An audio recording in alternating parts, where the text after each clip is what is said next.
Hello there! Umorder na nga ako sa Temu para masubukan kung legit ba, para hindi mo na itry kasi sayang naman yung precious time and money mo.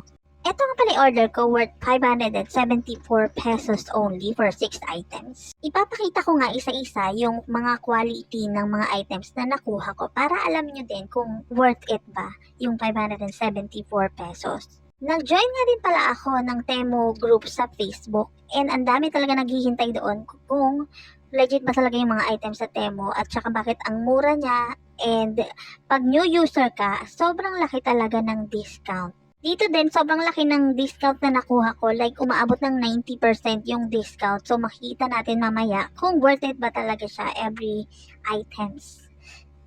And narinig ko nga lang about Temu na kaya daw pala mura sa Temu at ang daming discount ay dahil daw direct sila sa warehouse kumukuha. Kaya lang, puro siya made in China or yung warehouse ay from China.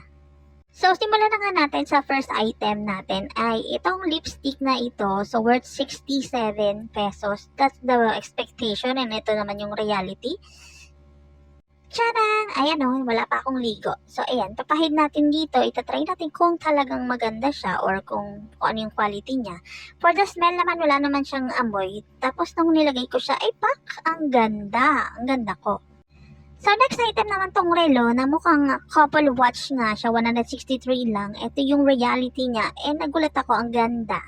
In fairness na relo na to, and sinubukan ko rin syempre kung gumagana, and nung binuksan ko tapos gumana naman talaga siya. Siguro naka-jackpot ako sa part na to. Ito yung pinakamaganda sa mga nabili ko.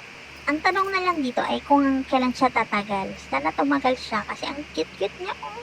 Check ko nga lang doon sa link nakita ko hindi na siya available. So discontinued na siya. Next product we have here yung salamin na parang aesthetic. So ito yung expectation and this is the reality. Nagulat ako kasi ang labo niya guys. Parang alam mo yun, sing labo ng chance na maging kayo. Char! But anyway, hindi to worth it. Ayoko nito. Hindi ko alam kung pwede pa tong pang design or pang aesthetic na design sa bahay. Pero ang labo talaga niya guys. Hindi ito yung ina-expect ko na quality nito. Kaya parang no ako dito. So ayun, hindi siya nakakatuwa. So kaya mag next product na tayo. Ito na yung next product ay earrings na napaka-cute nga naman na 37 lang eh. Kaya lang pagdating dito sira. Anyway, tibay ko pa rin yung isang buo. So, mukhang okay naman. Ang ganda niya, promise. Pero, ayun nga, isa lang. Malas. Anyway, so next item natin, adhesive wallpaper. Wala naman ako masyadong masasabi dito. Hindi ko pa siya na-try. Hindi ko alam kung saan ko siya gagamitin. Anyway, this is the last product. Last but not the least, the car vacuum cleaner. Ayan. 666 nga pala ang presyo niya. Sobrang mahal.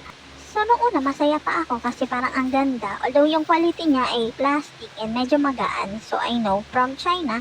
Pero, nagulat ako. Pang car talaga siya. Gusto ko siya gamitin kasi for bahay. Kasi wala naman akong car. So, yun. So, kayo na lang ang mag-decide. Comment nyo kung worth it ba or hindi. Pero, next time na try ko yung Lazada and Shopee, di ko pa sila na-try.